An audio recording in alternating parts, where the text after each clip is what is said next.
Hello everyone and welcome to this tutorial. Today I will implement with you step by step the KalmanFilter in C++.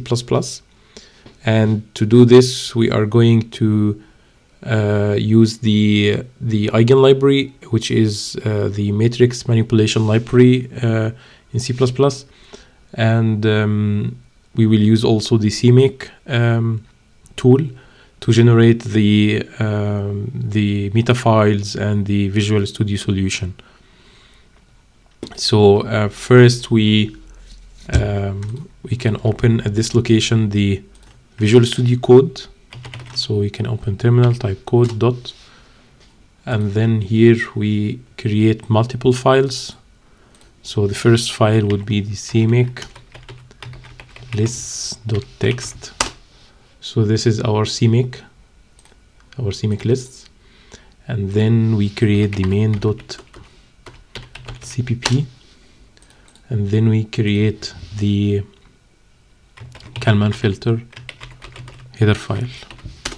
So the reason why I created here only header file for the KalmanFilter class is that the fact that I only want the to make a class template of the KalmanFilter, so all the implementations will be located in the header file, because that's necessary for any class template that you are developing, that all the implementation are located in the header file. So no implementations should be located in separate file, because this how the class templates works in C++ is that whenever you make an instance of this template class, so the compiler generate a class with the specific arguments that you have passed to the template as a separate classes. So duplicate the implementation, but with this type that you have used, or with this template argument. So we can start by writing up the CMake list.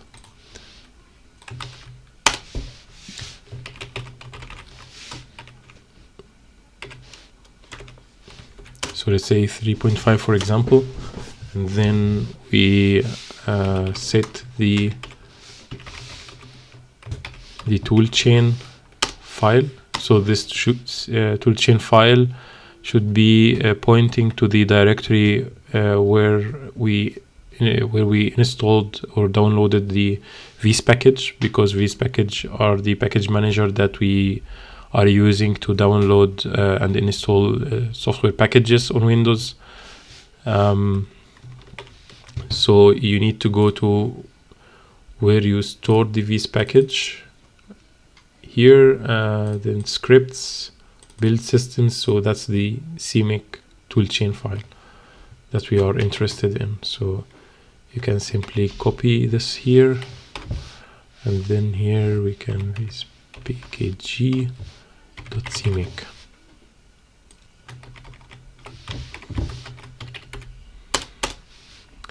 And so then next is we can set some CMake arguments or CMake parameters. So first one can be CMake build type, and we can set this to debug, because we need to debug our software at some time. So especially if it's you are developing it for the first time, so you need to do some debugging. Generally, if you are making a software for commercial, you need to provide release versions and debug versions. So but let's say that now we only want to build as debug. And then we can set the CMake include current directly to on. So this means that if you go to main and you want to do like hash include any file in this location, so it will be CN, like this, like the KalmanFilter. So that's what the importance of this line. And then meanwhile we can set this parameter also, because it's needed by the parser at some time. So if you have some indexing tools like CLangD or any other one, for Visual Studio maybe it's not needed because it's done already, I think, by the solution. But if you are building for Linux systems with GCC compiler, for example, so you need to specify this as on, because then the generated JSON file will contain all the directories and the files that you used for building your application. So next is to give the project a name. So let's say it's KalmanFilter example, and then we can search for the package of the Eigen library.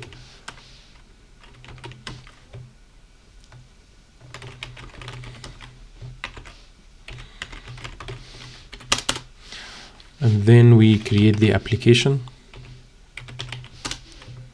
and we can either copy the application name here, and then we give it the files that we are building, so like main.cpp, or also we can say here kalman-filter.h.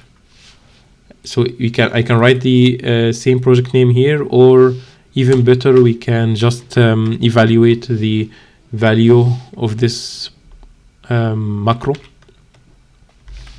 So it's called project name. So the evaluation of this macro will be exactly the same like the name we give it here. And the last step is to do the linking to the binaries from the Eigen library. And to do this, we can do target link libraries. And then here we take the same project name. We can say here private, and then Eigen 3 Eigen. So I think that's it. And then we can create here a build folder, this one, and then we go inside the build folder, and then we do CMake.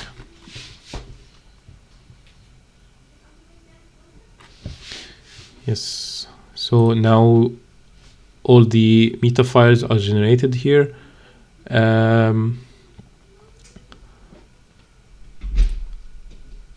And here you find the solution for the Visual Studio, and we will continue development on this solution. So if you go to where the build folder is, so that's the Visual Studio solution. So we open it.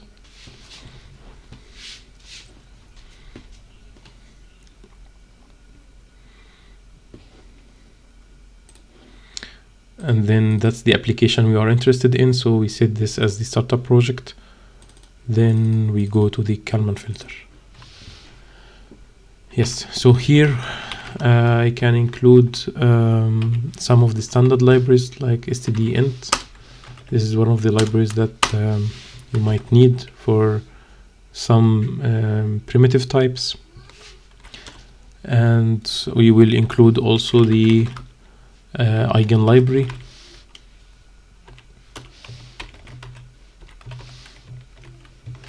I think.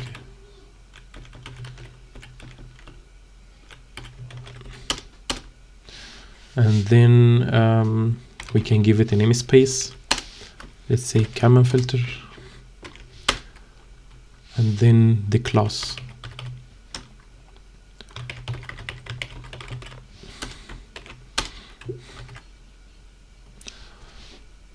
So now this class will be a template class.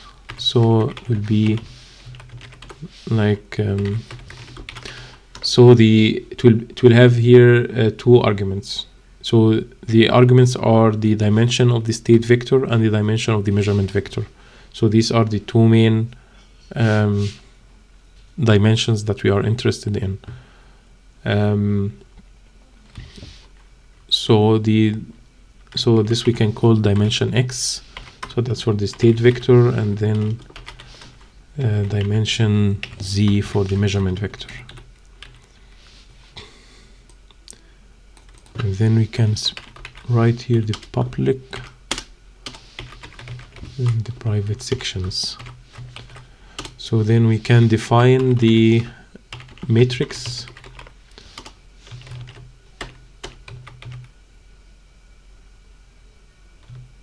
So it will be, so for the state vector it will be a vector with dimension x and size, sorry, it will here the type first, so it will be float, and so any member variable, let's agree that we want to add here some prefix for it. So in our case will be m underscore, and then this we can call vec x. So this is vector x, and we define the state covariance, the covariance matrix. Next.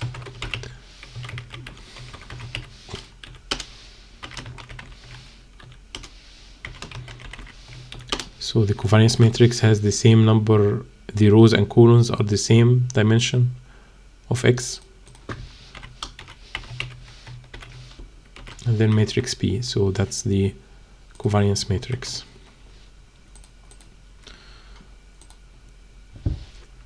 And then we can add some doxygen comment here, so like brief.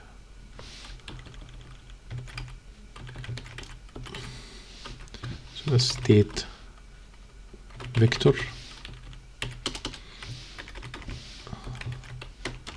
So that's the autocomplete for the from the solution. Anyway, so that's state covariance matrix.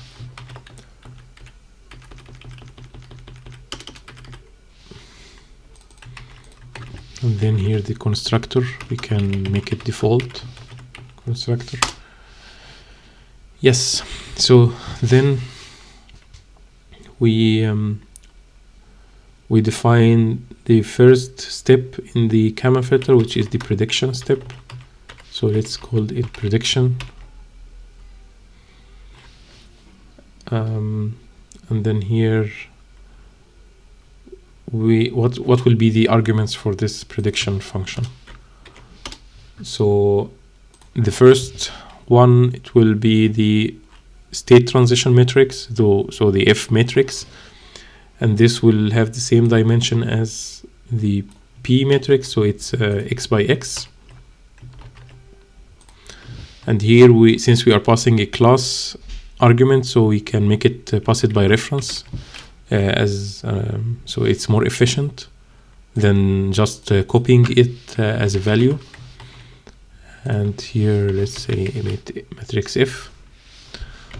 Then we define next the process noise covariance. So here it will be also constant process noise covariance Q. So it also x by x. So the two arguments for now will be matrix F and matrix Q, and then we do the calculation. So for the prediction, it will be the new vector will be the old vector and the dot product with the F matrix.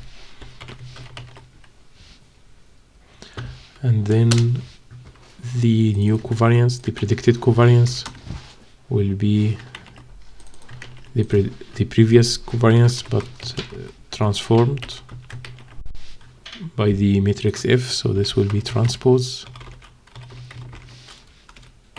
And then we add the matrix Q, the process noise covariance. So that's it for the prediction step. Then for the measurement step, so the correction.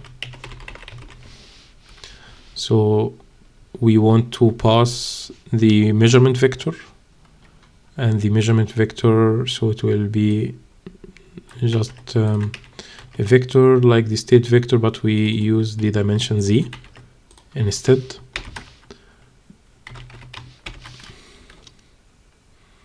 So this we can make const, and we will pass with it also the measurement model, the H matrix.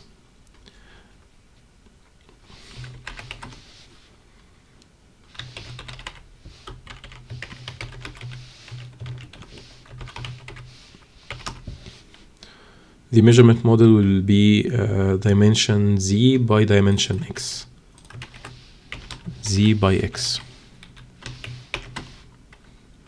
And if you are wondering why or you don't understand what I'm doing with the equations, so I encourage you to watch the video of the KalmanFilter explanation, which I will put in the description as well.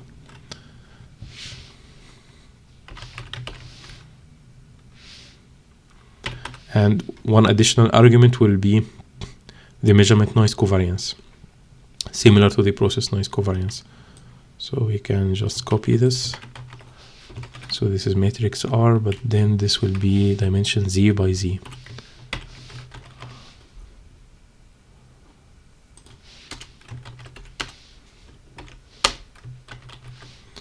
And the steps here, first we can calculate the innovation. So the innovation will be, so here we can say auto vector y. So let's say that that's the innovation vector, and that will be simply the vector z minus the predicted measurement, which will be matrix H multiplied by the predicted state.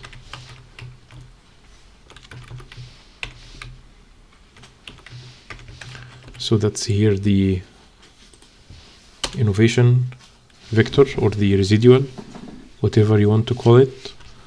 And this here will have, so I can use auto because I already know that it will have the same dimension like vector z, like this one. So you can just use the same here instead of auto, or you can make it auto, so it's up to you. And then we calculate the innovation covariance, the matrix S, and it will have the same dimension as the matrix R. So this matrix S, so it will be matrix H multiplied by matrix P, the predicted covariance, multiplied by matrix H transpose. Then we add the matrix R.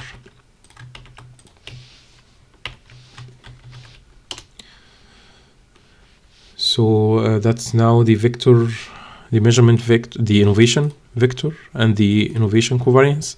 So next is we calculate the Kalman gain. The Kalman gain will be a matrix that has the dimension of x by z, matrix K.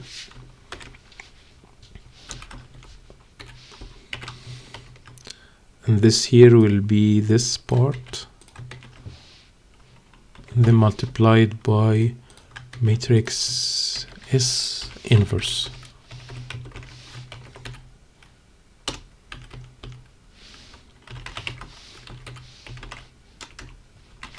Let's make all these constants because we are not willing to adapt them later on.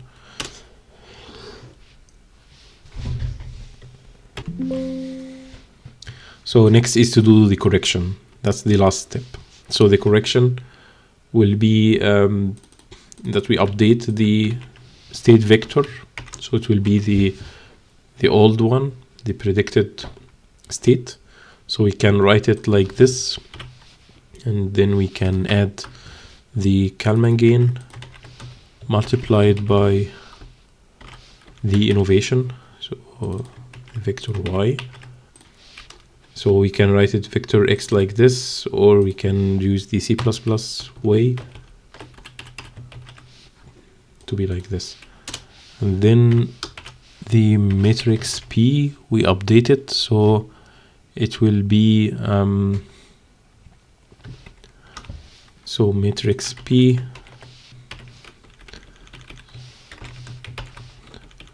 So here we use identity matrix, so it will be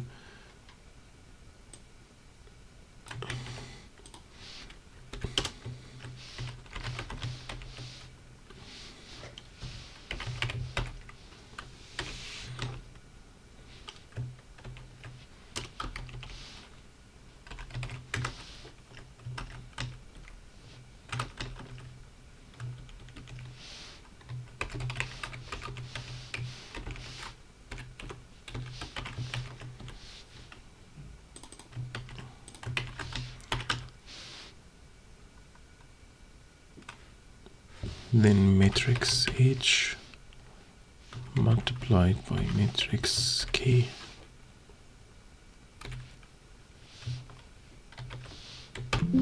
Sorry, this will be the other way around. So it will be like this. So that's my mistake. So yeah. So that's basically it. So that's the correction steps for the state vector or the state covariance. And so now the library should be ready. And next is to implement the main.cpp. So here, let's include the IO stream library and then define the main function.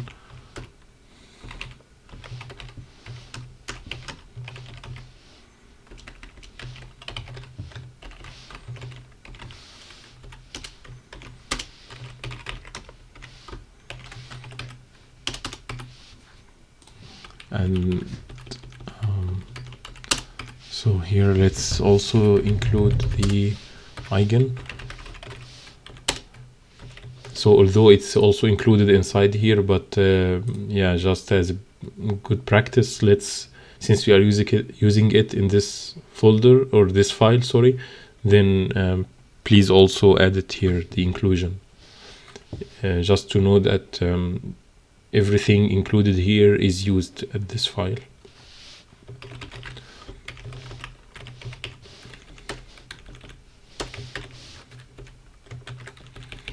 Okay, so then we can define a KalmanFilter. So that's our library, and let's say that we are measuring. So we are estimating a state of dimension 2, like the example we used in the previous videos, which consists of position in 1D and velocity in 1D. And we are measuring only one state, which is the position. So that's our KalmanFilter. And then we initialize the states of the KalmanFilter. So one more thing I forgot.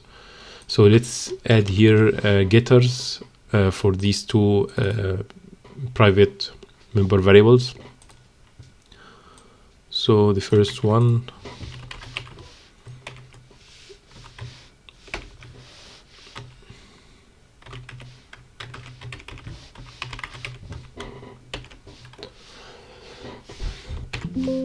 that's only for reading, in case we want to read the variable.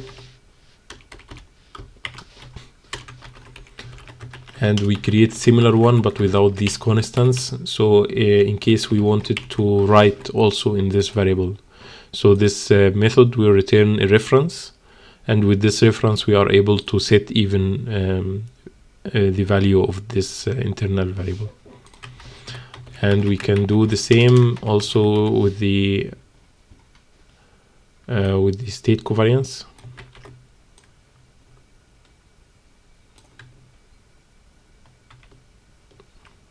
Sorry.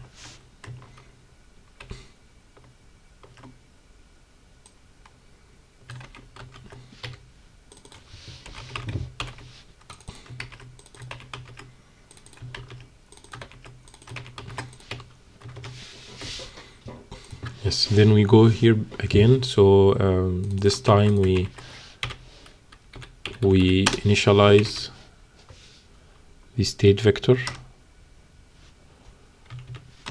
So we can set the value of 0, 0 and velocity of 1.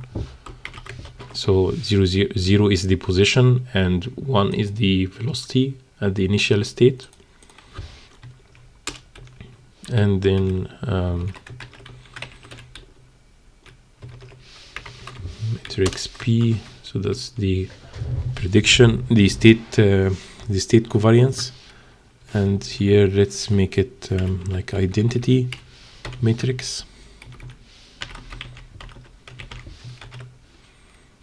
So this means that here, so you can imagine it like this. So that's the row, that's the first row, the second row. So, and the diagonals here are 1, so that's identity matrix. And then we can do the prediction, but before that we need to define the state transition matrix and the process noise covariance, the measurement. The process noise covariance, measurement covariance, and the measurement vector, we can set it before we do the correction step. But here let's define const expression int for the dimension x. This will be 2, and the same for z, that will be 1.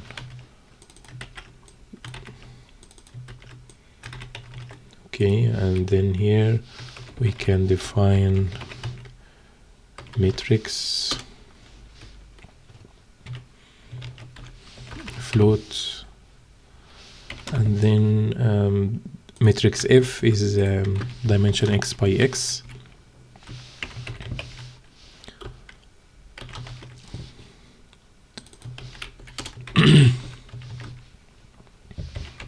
And we can set it like in our example from the previous videos. So so diagonals here are 1 because this mapping to the previous state, and then 1 here means that I am integrating the velocity every prediction step to the previous position state to accumulate it and get the new position. And similar to the covariance, the process noise covariance.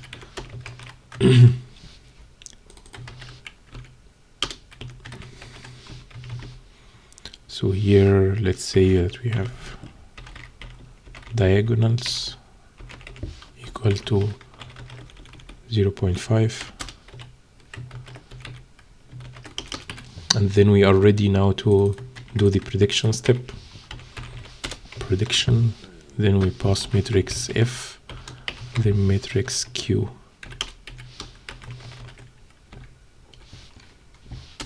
Then we can do some print out.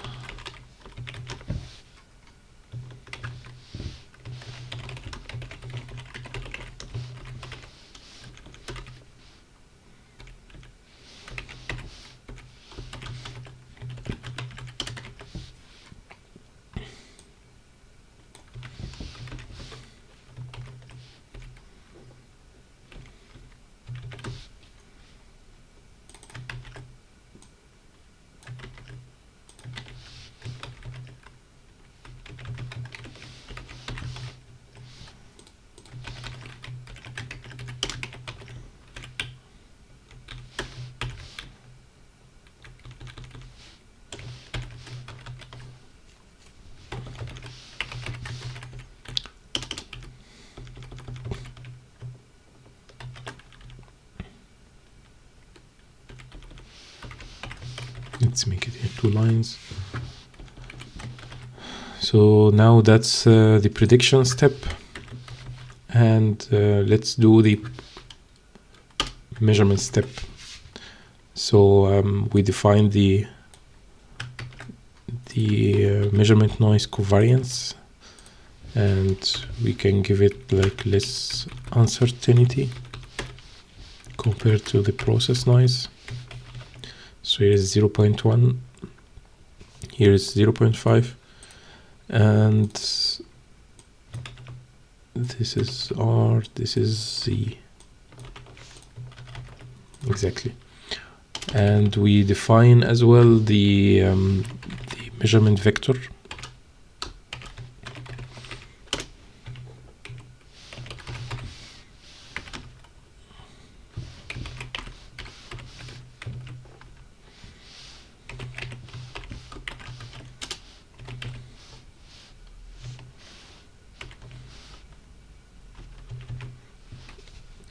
So let's say that would be 1, so let's say 1.2, because if this is integrated, so the initial state, the initial velocity is 1, initial position is 0. So in the next step of prediction, so it will be 1 plus 0, it will be 1, and let's say that the measurement is somewhere around 1.2 to be able to see some correction. So since we have more confidence in the measurements, then we expect that the estimated state will converge more to the measurement. The last thing is to set the measurement model, and here it will be dimension z by x. So it will be 1 row and 2 columns. So we only need these two. And since it's taking only the position, so only the first element will be 1, the second element will be 0, because we are only measuring position, which maps to the first element in the state vector.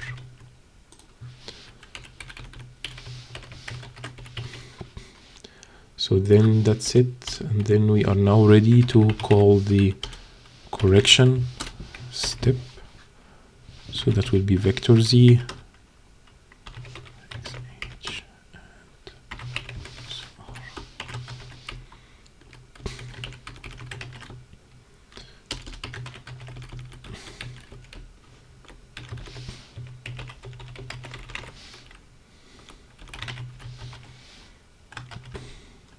So now let's try to build.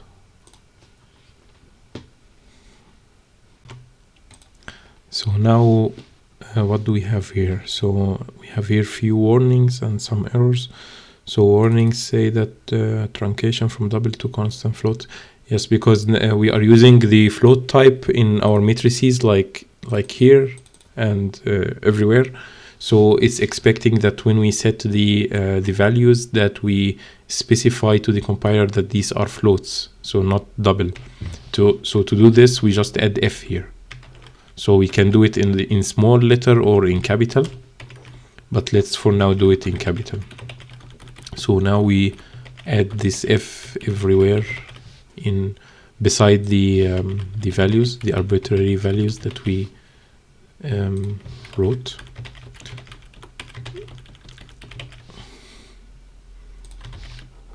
So if our type here is double, so then we don't have to add this f anymore. So it will be just the 1.0 or 0.0 or whatever. So now if we build again, so we don't have the warning anymore. Now let's see the errors here. So here it says that non-standard syntax use and to create a pointer. Okay. Because here I was aiming to write the member variable, but since I forgot to add the m underscore, so the compiler was thinking that I'm trying to call this method here, but since I didn't I didn't add these brackets, so it gave the compiler error. So if I write it like this and then build, so you see that the error gone. But anyway, we can call the member variable here directly, and this is what I initially intended to do. So we can replace this here. So what else? So now it's successfully built. And let's run our example and see what the output will be.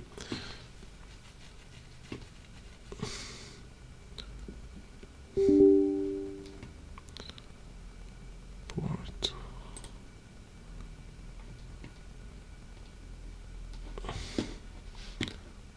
Rows and columns. Dimension Z. Okay. So the problem here, because of the copy paste issue, so since I have dimension Z equal to 1, so it's expected that I set here only the first element. So it's a matrix 1 by 1. So because as you see here that it's complaining that the number of rows are less than the expected number of rows. So that's basically it. So now it should be fine. Yes.